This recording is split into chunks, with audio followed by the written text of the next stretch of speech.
जय हिंद जय Bihar. Lesson number 1 है बायोलॉजी का पोषण जैव प्रक्रम। सवाल है प्रकाश संश्लेषण प्रक्रिया के लिए आवश्यक कच्ची सामग्री पौधे कहाँ से प्राप्त करते हैं। उत्तर प्रकाश संश्लेषण प्रक्रिया के लिए आवश्यक कच्ची सामग्री कार्बन डाइऑक्साइड गैस, क्लोरोफिल, वर्णक, जल तथा सूर्य प्रकाश।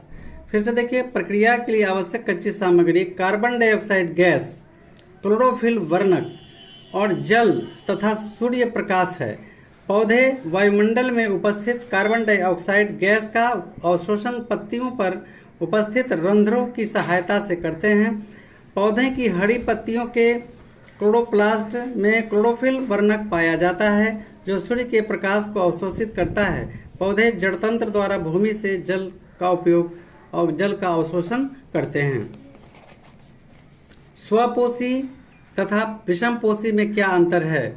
स्वपोषी पोषण में हरे पौधे प्रकाश संश्लेषण प्रक्रम द्वारा अपने भोजन का संश्लेषण स्वयं करते हैं, जबकि विषमपोषी में जीव अपना भोजन स्वयं संश्लेषित न कर अन्य स्रोतों से प्राप्त करते हैं, यानी आश्रित रहते हैं।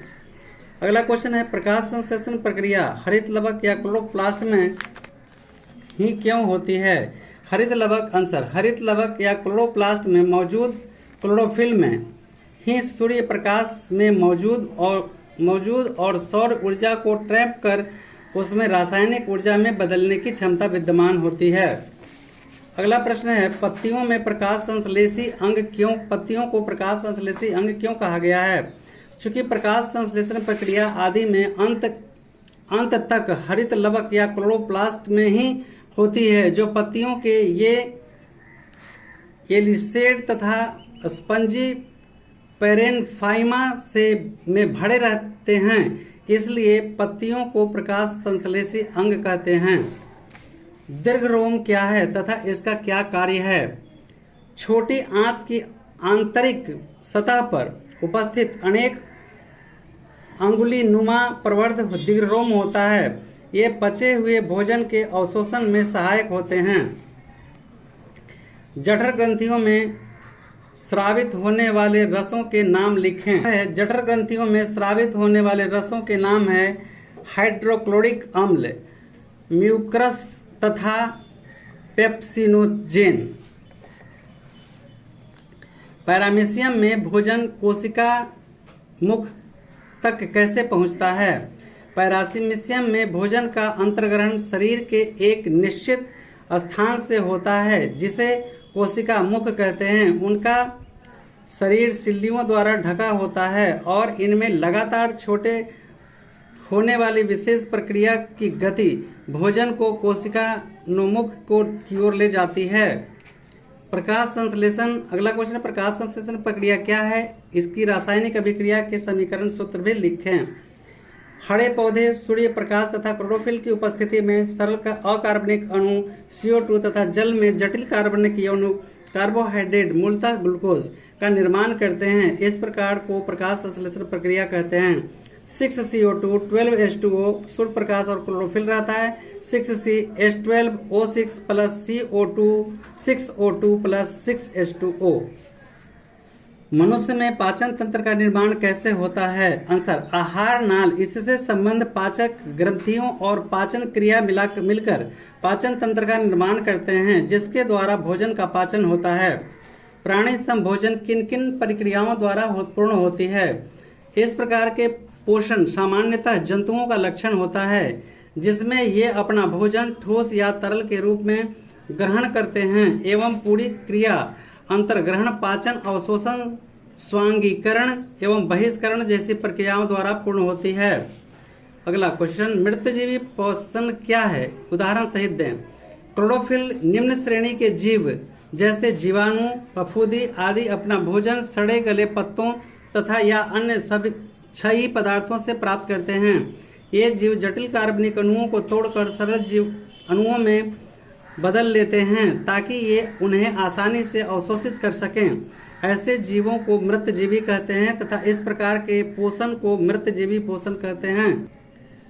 क्वेश्चन है परजीवी पोषण क्या है। परजीवी किस प्रकार अन्य जीवों पर अपने पोषण हेतु आश्रित रहता है। वे जीव जो अन्य जीवों पर अपने भोजन हेतु आश्रित रहते हैं परजीवी कहलाते हैं। जैसे मलेरिया परजीवी जो अपने भोजन के लिए मच्छर एवं मनुष्य पर आश्रित होता है। पित्त क्या है? मानव के पाचन में इसका क्या महत्व है? पित्त एक गाढ़ा एवं हरे रंग का द्रव है जिसका स्राव यकृत कोशिकाओं में होता है। पित्त ग्रहणी में आय अम्लीय कायम की अम्लीयता को नष्ट कर देती है। कायम की अम्लीयता को नष्ट कर देती है, उसे क्षारीय बना देती है। पित्त में उपस्थित लवण वसा के विखंडन तथा पायसीकरण में सहायक होता है। ब्रूनर्स ग्रंथि कहाँ पाई जाती है तथा इससे किसका स्राव को क्या कहते हैं? ब्रूनर्स ग्रंथि ड्यूओडीनम और इलियम में पाई जाती है और इससे निकलने वाले स्राव को अंतररस या सक्कस इंटेरिकस कहते हैं। हम हाइड्रोक्लोरिक अम्ल भी उपस्थित रहता है जो पेप्सिन नामक एंजाइम के निर्माण में सहायक होता है। पेप्सिन भोजन के प्रोटीन पर कार्य कर उसे पेप्टोन में बदल देता है। हाइड्रोक्लोरिक अम्ल भोजन के साथ आने वाले जीवाणुओं को भी नष्ट करने में सहायक होता है। मनुष्य के आहार नाल का स्वच्छ नामांकित चित्र बनाएं। तो नीचे चित्र हम दिखा रहे हैं, देखिए यही मनुष्य का आहार नाल बना हुआ है। मुख, ट्रैकिया, डायफ्राम, यकृत, पित्त, ये सब इसी चित्र को फिर बना देना है।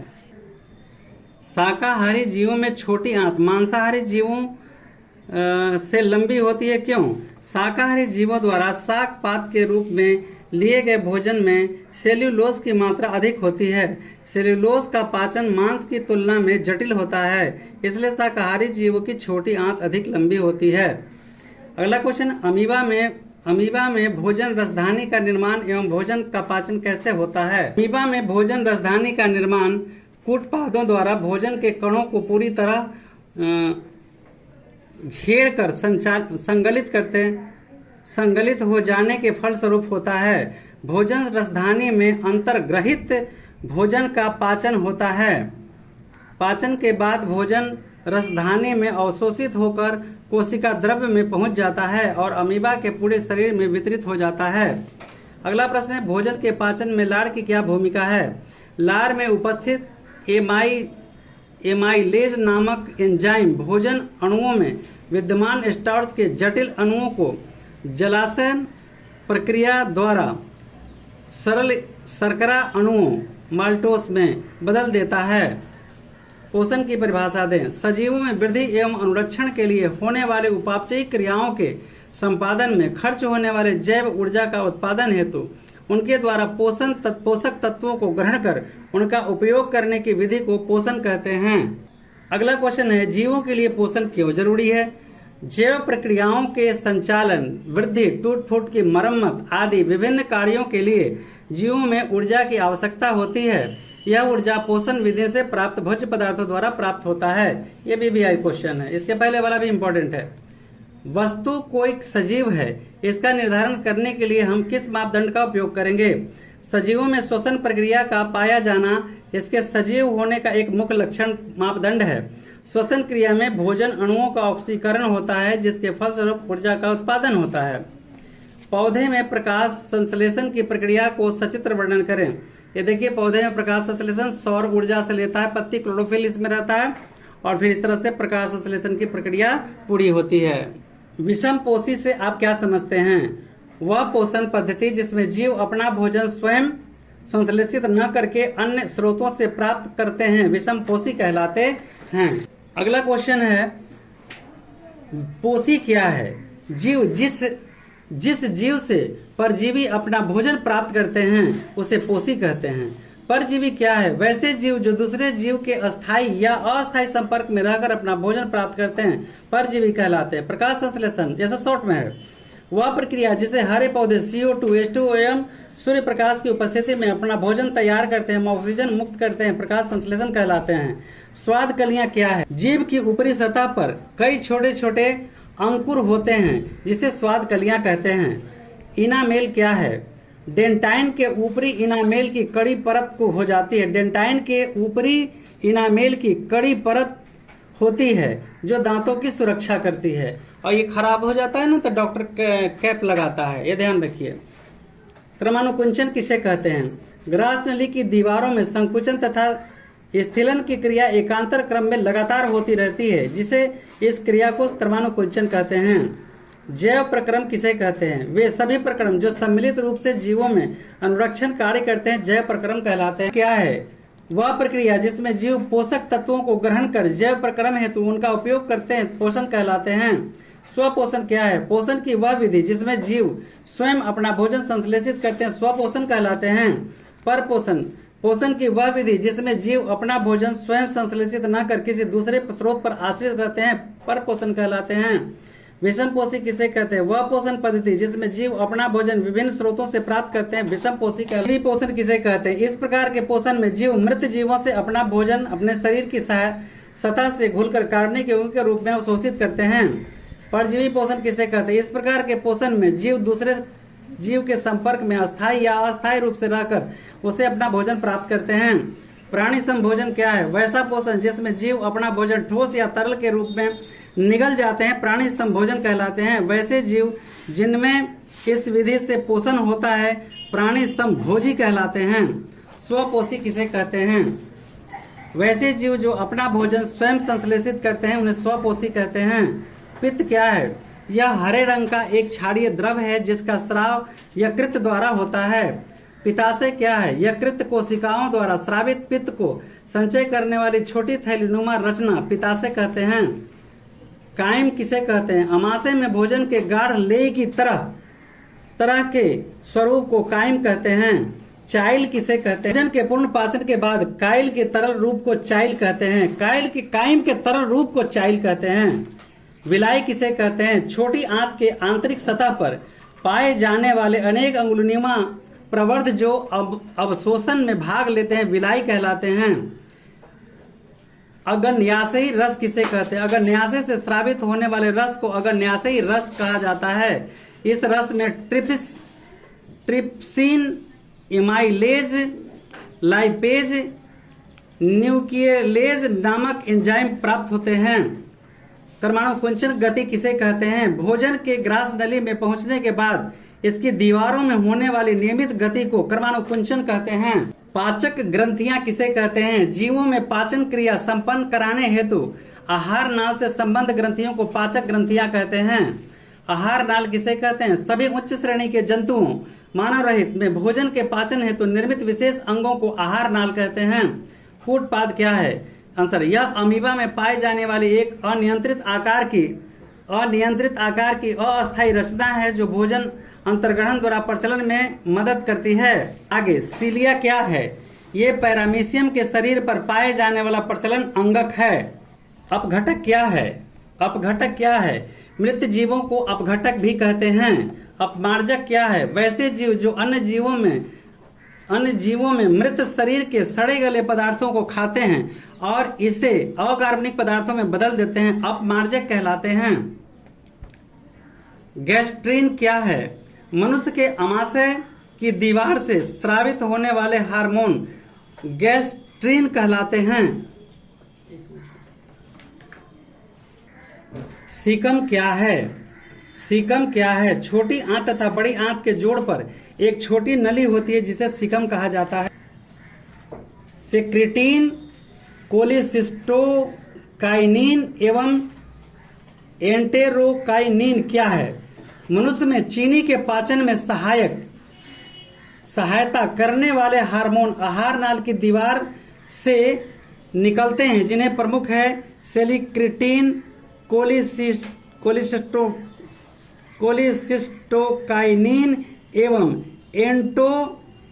एंटेरोक्राइनिन। मोलर क्या है? इस प्रकार के दांत का कार्य भोजन को कुचलना तथा पीसना है। इसका कार्य इस प्रकार के दांत का कार्य भोजन को कुचलना तथा पीसना है, ये मोलर कहलाता है। एमाइलेज क्या है? लार में एमाइलेज नामक एंजाइम पाया जाता है जो स्टार्च को माल्टोज में परिणत कर देता है। दंत प्लाक क्या है? के ऊपर पाई जाने वाली परत जो दांतों को अच्छी तरह साफ नहीं करते पर अस्थायी हो जाते हैं, दंत प्लाक कहलाते हैं। दंत अस्थि क्षय क्या है? मीठे चीजें खाने के बाद दांतों को अच्छी तरह साफ नहीं करने से बैक्टीरिया रासायनिक क्रिया में अम्ल बनाते हैं जो दांतों में छिद्र बना देते हैं, जिसे दंत अस्थि क्षय कहते हैं। पाचन किसे कहते हैं? वह जैविक प्रक्रिया जिसके द्वारा जटिल और अघुलनशील भोज्य पदार्थों का विखंडन सरल घुलनशील तथा उत्तकों द्वारा ग्रहण करने में योग्य पदार्थों में होता है, पाचन कहते हैं। पायसीकरण क्या है? पित्त के लक्षणों की सहायता से भोजन में मौजूद वसा के विखंडन की क्रिया पायसीकरण कहलाती है, जिसके बाद इसका पाचन आसान हो जाता है। एंजाइम क्या है? जटिल भोजन अणुओं का जलांशन यानी खंडन कर छोटे अणुओं में परिवर्तित करने वाला जैव उत्प्रेरक एंजाइम कहलाता है। सक्कस एटेरिकस क्या है? ड्यूओडिनम और इलियम की ग्रंथियों से निकला रस सक्कस एंडेरिकस कहलाता है। पेप्टिक अल्सर क्या है? जठर ग्रंथियों में अत्यधिक अम्लीय स्राव होने के चलते अमाशय की दीवार पर होने वाले फोरा पेप्टिस अल्सर कहलाता है। कार्बोहाइड्रेट प्रोटीन वसा का पाचन किसे कहते हैं? मनुष्य के आहार नाल में कार्बोहाइड्रेट का पाचन मुख गुहा एवं छोटी आंत में, प्रोटीन की पाचन अमाशय एवं छोटी आंत में तथा वसा का पाचन अमाशय एवं छोटी आंत में होता है। अपेंडिक्स क्या है? बीबीआई है। यह मनुष्य के आहार नाल में पाया जाने वाला एक अवशेषी अंग है। यह अवशेष अंग है, इसे हटाया भी जा सकता है। अगला, प्रकाश संश्लेषी अंग एवं अंगक क्या है? पत्तियों को प्रकाश संश्लेषी अंग एवं हरित लवक को प्रकाश संश्लेषी अंगक कहा जाता है। क्लोरोफिल क्या है? हरित लवक क्लोरोप्लास्ट में पाया जाने वाला वर्णक को सूर्य की ऊर्जा को अवशोषित कर प्रकाश संश्लेषण प्रक्रिया में सहायता करता है, क्लोरोफिल कहलाता है। प्रकाश अभिक्रिया क्या है? प्रकाश संश्लेषण की क्रियाविधि का प्रथम चरण में जिसमें जल का प्रकाशिक अपघटन होता है, प्रकाश अभिक्रिया कहलाता है। स्टोमाटा क्या है? पत्ती या पौधों के अन्य हरे भागों की सतह पर पाए जाने वाले छोटे छोटे छिद्र जिनकी मदद से गैसों का आवागमन होता है, स्टेटोमाट कहलाता है। अप्रकाशीय अभिक्रिया किसे कहते हैं? प्रकाश संश्लेषण की क्रिया का द्वितीय चरण जिसे CO2 का उपापचयन या स्थिरीकरण होता है, अप्रकाशीय अभिक्रिया कहलाती है, क्योंकि इसमें प्रकाश की कोई भूमिका नहीं होती है। पोषण क्या है? जीवों में होने वाले विभिन्न पोषण विधियों का वर्णन करें। पोषण वह जैव प्रक्रम जिसमें जीव अपने अस्तित्व को बनाए रखने के लिए भोज्य पदार्थों से पोषक तत्वों को ग्रहण कर उनका उपयोग करते हैं, पोषण कहलाते हैं। जीवों में पोषण मुख्यतः दो विधियों द्वारा होता है, स्वपोषण और परपोषण। स्वपोषण वह विधि जिसमें सजीव भोजन के लिए किन्हीं अन्य जीवों पर निर्भर न रहकर अपना भोजन स्वयं संश्लेषित कर लेते हैं, स्वपोषण कहलाते हैं। इस विधि द्वारा पोषण करने वाले जीवों को स्वपोषी कहते हैं। हरे पौधे स्वपोषी होते हैं। पोषण परपोषण परपोषण वह विधि है जिसमें जीव अपना भोजन स्वयं संश्लेषित न कर किसी रूप में अन्य स्रोतों पर आश्रित रहते हैं। इस विधि द्वारा पोषण करने वाले जीवों में परपोषी होते हैं, परपोषी कहते हैं। सभी जीव जीवाणु एवं कवक परपोषी कहलाते हैं। अब परपोषण मुख्यतः 3 प्रकार के होते हैं। नंबर 1, मृत जीवी पोषण। इसमें जीव मृत जीवों के शरीर से अपना भोजन अपने शरीर की तरह से सतह से घुलित कर अकार्बनिक पदार्थों के रूप में अवशोषित करते हैं। ऐसे जीव को मृत जीवी या अपघटक कहते हैं, जैसे कवक और बैक्टीरिया। परजीवी इस प्रकार के पोषण में जीव दूसरे की जीवों के संपर्क में अस्थायी या अस्थायी रूप से रहकर उससे अपना भोजन प्राप्त करते हैं। भोजन प्राप्ति करने वाले जीव परजीवी या जिनके शरीर में परजीवी अपना भोजन प्राप्त करते हैं उन्हें पोषी कहते हैं। उदाहरण के लिए एंटी अमीबा, हिस्टोलिटिका, मलेरिया परजीवी हैं। प्राणी संपोषण जीवों में पोषण की यह विधि जिसमें जीव अपना भोजन ठोस या तरल रूप में निगल जाते हैं, प्राणी संभोजन कहलाते हैं। इस विधि जंतुओं में अमीबा, मेढक, मनुष्य में होता है। एक प्रयोग द्वारा प्रमाणित करें कि प्रकाश संश्लेषण प्रक्रिया में CO2 आवश्यक है। सचित्र वर्णन करना है इसमें। एक गमले में लगे हुए लंबी पत्ती वाले पौधों को 2 दिनों तक एक अंधेरे कमरे में रखा जाता है। अब एक चौड़े मुंह वाली पत्ती बोतल में थोड़ा सा KOH कास्टिक पोटाश का सांद्र घोल ले लिया जाता है। बोतल के कॉर्क को बीचों बीच काटकर इनके टुकड़े के बीच पत्ती को इस प्रकार दबाकर डाला जाता है कि पत्ती का आधा भाग बोतल के अंदर तथा आधा भाग बोतल के बाहर रहे। अब इस प्रकार व्यवस्थित उपकरण को कुछ घंटों के लिए सूर्य की रोशनी में रख देते हैं। करीब 4 घंटों के बाद पत्ती की बोतल से बाहर निकलकर तोड़ लिया जाता है।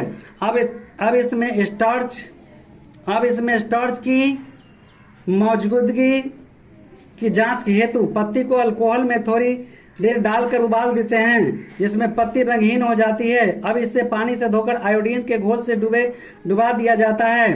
पत्ती इसलिए जाता है कि पत्ती का वह भाग जो बोतल के बाहर था गाढ़े नीले रंग का हो जाता है, क्योंकि यहाँ स्टार्च बना जिसके अंदर वाला भाग पीले रंग का हो जाता है।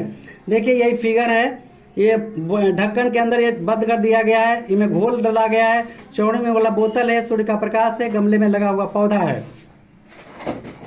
ये स्टार्च युक्त है इधर वाला, और इधर वाला स्टार्च नहीं है। इसमें प्रकाश संश्लेषण के लिए CO2 की आवश्यकता में दर्शाने वाला यह प्रयोग है। निष्कर्ष, बोतल के अंदर वाले भाग को CO2 नहीं मिल पाता है क्योंकि यह KOH द्वारा अवशोषित कर लिया जाता है, लेकिन बोतल के बाहर वाले भाग का जो वायुमंडल से CO2 प्राप्त करता है, इसमें यह प्रयोग द्वारा सिद्ध होता है कि प्रकाश संश्लेषण की क्रिया में CO2 आवश्यक है। आगे प्रकाश संश्लेषण क्या है? प्रकाश संश्लेषण प्रक्रम को संक्षेप में समझाएं। वह प्रक्रम जिसके द्वारा पादप में क्लोरोफिल और सूर्य प्रकाश की सहायता से CO2 और H2O से कार्बोहाइड्रेट का प्रकाश संश्लेषण होता है, प्रकाश संश्लेषण कहलाता है। इसके प्रक्रम को समझें। हरे पौधे की पत्तियों में प्रकाश संश्लेषण प्रक्रिया द्वारा जल, कार्बन डाइऑक्साइड, सूर्य प्रकाश और क्लोरोफिल की सहायता से कार्बोहाइड्रेट का निर्माण होता है। पौधों की जड़ जल से भूमि से पत्तियों को जाइलम वाहिकाओं द्वारा पहुंचाती है। पत्तियों के निचले एपिडर्मिस में मौजूद रंध्रों द्वारा वायुमंडल से CO2 पत्तियों में प्रवेश कर जाता है और खंभ कोशिकाओं के हरित लवकों में मौजूद क्लोरोफिल और ऊर्जा ग्रहण कर उसको रासायनिक ऊर्जा में बदल देता है। CO2 और H2O का सौर ऊर्जा की सहायता से पत्तियों को कोशिकाओं में कार्बोहाइड्रेट यानी ग्लूकोज में स्थिरीकरण हो जाता है, जो निम्न प्रकार होता है: 6CO2, 12H2O, सूर्य का प्रकाश और क्लोरोफिल रहता है, 6CH12O6 + 6O2 + 6H2O। क्वेश्चन है, प्रकाश संश्लेषण प्रक्रिया के लिए पौधों को सूर्य की रोशनी की आवश्यकता क्यों होती है? प्रयोग द्वारा समझाइए। गमले में लगे एक पौधे को अंधेरे कमरे में लगभग 48 घंटे के बाद एक नहीं दिखता, देखिए तो साफ दिखे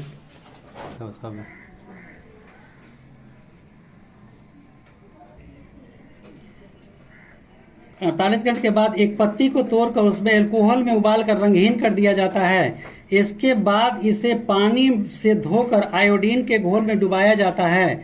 यदि पत्ती का रंग नीला या काला नहीं होता तो सिद्ध होता है कि पानी में स्टार्च नहीं रहा। फिर गमले में लगे पौधे की एक पत्ती पर क्लिप की मदद से 2 काले कागज की पट्टियां लगा दी जाती है ताकि उस भाग पर प्रकाश न पड़े। अब गमले को कुछ घंटों तक प्रकाश में रख दिया जाता है। इसके बाद पत्ती को तोड़कर उपयुक्त विधि से स्टार्च की परीक्षण किया जाता है। पत्ती का वह भाग जो काले कागज से ढका था हल्का पीला रहता है, जबकि बाकी भाग गाढ़े रंग का नीला हो जाता है। पत्ती का जो भाग काले नीले कागज से ढका है वह प्रकाश की उपस्थिति के कारण प्रकाश संश्लेषण की प्रक्रिया नहीं होती है, जिसके कारण फलस्वरूप स्टार्च का निर्माण नहीं हो पाता है। पत्ती का बाकी भाग जो काले कागज से नहीं ढका है वहां प्रकाश की उपस्थिति के कारण प्रकाश संश्लेषण की प्रक्रिया संपन्न हुई तथा स्टार्च का निर्माण हुआ। इस फिगर को ठीक तरह से समझ लें।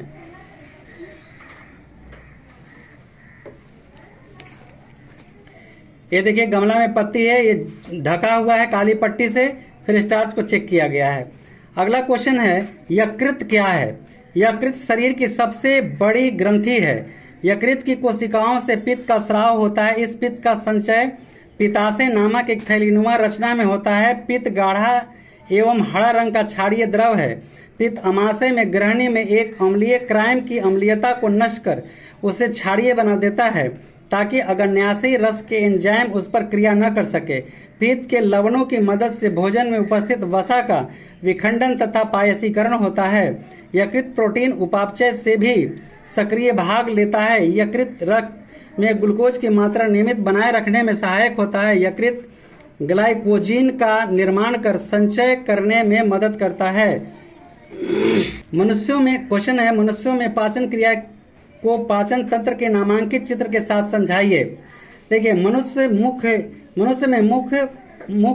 में पाचन क्रिया मुख गुहा से प्रारंभ होती है तथा छोटी आंत से समाप्त होती है। मुंह में दांत तथा जीभ की मदद से भोजन पीस कर महीन हो जाता है। देखिए कैसे मुख है, लाड़ ग्रंथियां यहाँ से, सब ये फिगर को आराम से समझें। यहाँ लाड़ में उपस्थित टाइलिन एंजाइम भोजन के स्टार्च को माल्टोज में बदल देता है। इसके बाद भोजन ग्रास नली से होता हुआ अमाशय में आ जाता है। अमाशय की भीतरी सतह पर जठर ग्रंथियों में से जठर रस का स्राव होता है। इस स्राव में 3 प्रकार के पदार्थ पाए जाते हैं, हाइड्रोक्लोरिक अम्ल, पेप्सिन तथा म्यूकस। हाइड्रोक्लोरिक अम्ल एंजाइम की क्रिया को तीव्र करने तथा बैक्टीरिया को नष्ट करने में सहायक होता है। पेप्सिन भोजन के प्रोटीन को पेप्टोन में बदल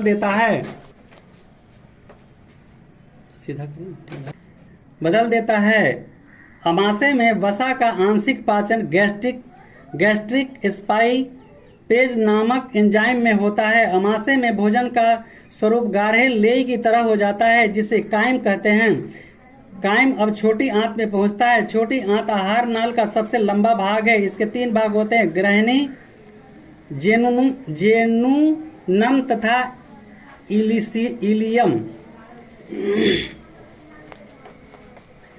भोजन में पाचन के साथ पित्त अग्न्याशी रस तक इंसुलिन आकर मिलते हैं, जो भोजन के पाचन की क्रिया में मदद करते हैं। अग्न्याशी रस में उपस्थित इमाइलेज एंजाइम स्टार्च को माल्टोज में, लाइपेस एंजाइम वसा को वसीय अम्ल में, ग्लिसरॉल में तथा ट्रिप्सिन एंजाइम प्रोटीन को एमिनो अम्ल में परिणत कर देता है।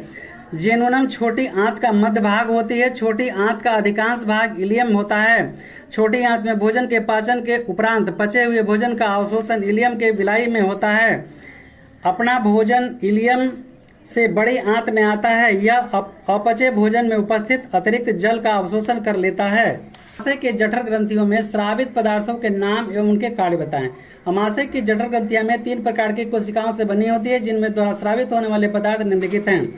पहला जठर ग्रंथि, इसमें म्यूकस कोशिका, इसमें स्रावित होता है म्यूकस। इसका कार्य है अमाशय की दीवार तथा जठर ग्रंथियों को HCl सुरक्षित करना। इसके बाद है भित्तीय कोशिका, यह हाइड्रोक्लोरिक अम्ल देता है। निष्क्रिय पेप्सिनोज को सक्रिय पेप्सिनोज में बदल देता है।